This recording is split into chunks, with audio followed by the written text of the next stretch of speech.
तो विधानसभा के शीत सत्र की नेता विपक्ष के बिना शुरुआत सियासी मुद्दा बन गया है। सत्ता पक्ष ने इस मुद्दे पर कांग्रेस पर जमकर निशाना साधा है। कैबिनेट मंत्रियों ने इस मुद्दे पर क्या कुछ कहा है, आपको सुनाते हैं।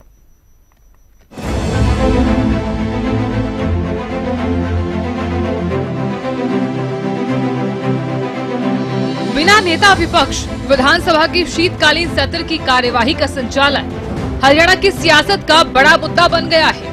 पूर्व सीएम भूपेंद्र हुड्डा जहां ये दावा कर रहे हैं कि झारखंड और महाराष्ट्र विधानसभा चुनाव के बाद हाईकमान नेता विपक्ष के नाम पर फाइनल मोहर लगा देगा।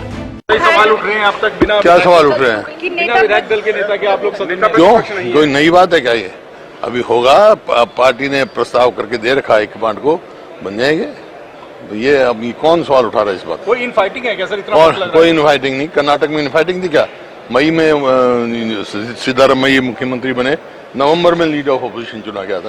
ज्यादातर चाहते हैं कि आप ही बने नेता प्रतिपक्ष। फिर भी सवाल इस बात का जब कोई किसी को कोई दिक्कत नहीं है, हमने प्रस्ताव पास करके हाईकमांड पे छोड़ रखा। तो वहीं बीजेपी इस मुद्दे पर कांग्रेस का जमकर घेराव कर रही है। बीजेपी सरकार के तमाम मंत्री कांग्रेस की गुटबाजी और हुड्डा को कांग्रेस की हार का दोषी ठहरा रहे हैं, तो नेता विपक्ष के चयन में देरी के लिए कसूरवार भी ठहरा रहे हैं। जनता से बड़ा फैसला कुछ नहीं होता। जनता उनके विरुद्ध फैसला दे चुकी है। सिर्फ कहते हैं ना, कहावत है हमारे में, खिसियानी बिल्ली खंबा नोचे, कुछ ना कुछ करने के लिए इसलिए काम कर रहे हैं। अदरवाइज किसानों ने उनके विरुद्ध वोट देकर बता दिया कि किसान किसके हित में, एमएसपी का समर्थन किसान किसके हित में कर रहे हैं।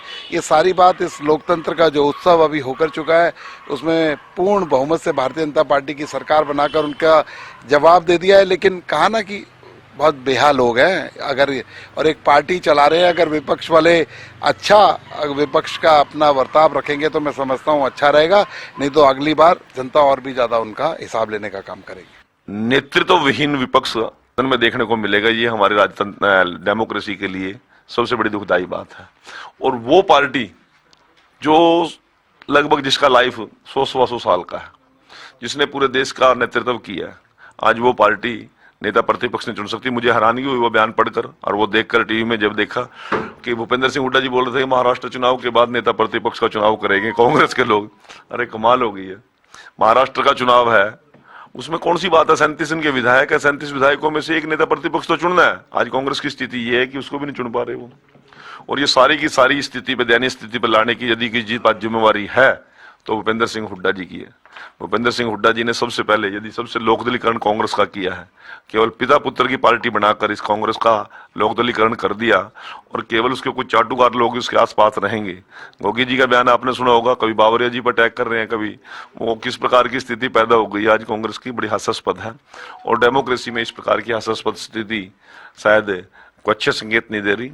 कांग्रेस आज मुद्दा विहीन, नेतृत्व विहीन और किस प्रकार की इनकी खंडित एकता है, ये कोई आपसे छुपी बात नहीं है। लेकिन मैं ये जरूर कहूंगा कि उनकी तो पहले से ही इस तरह का विवाद चलता आया है, चाहे वो किसी भी मामले में हो, तो आज भी वो देखने को मिल रहा है।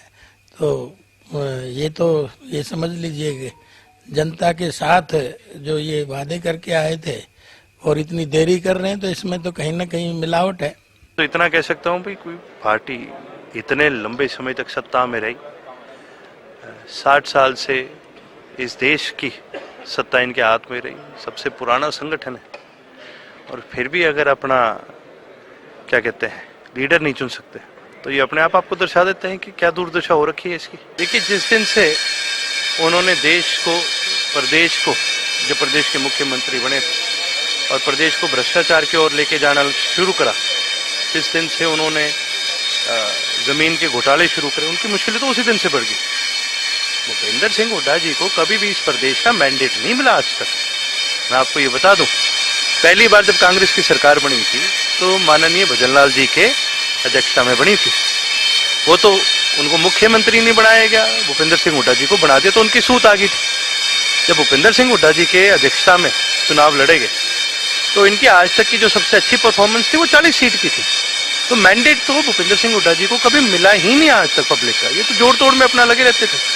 तो इनकी मुश्किलें तो अभी घटेंगी नहीं, अभी बढ़ेंगी, क्योंकि इन्होंने प्रदेश की जनता को धोखा दे करके बीजेपी को जिताने में सबसे अगर बड़ी अहम भूमिका रही है तो उन्हीं की रही है। बहरहाल 20 साल में ऐसा पहली बार हो रहा है कि हरियाणा को नेता प्रतिपक्ष के लिए इतना लंबा इंतजार करना पड़ रहा है। इसके पीछे कारण क्या है? पिछले 3 चुनाव में कांग्रेस को लगातार मिली हार या फिर गुटबाजी पर खड़े हो रहे सवाल, ये तो कांग्रेस ही जाने। लेकिन नेता विपक्ष के नाम पर सस्पेंस अभी बरकरार है, ये बड़ा सवाल है। Bureau report, Haryana news.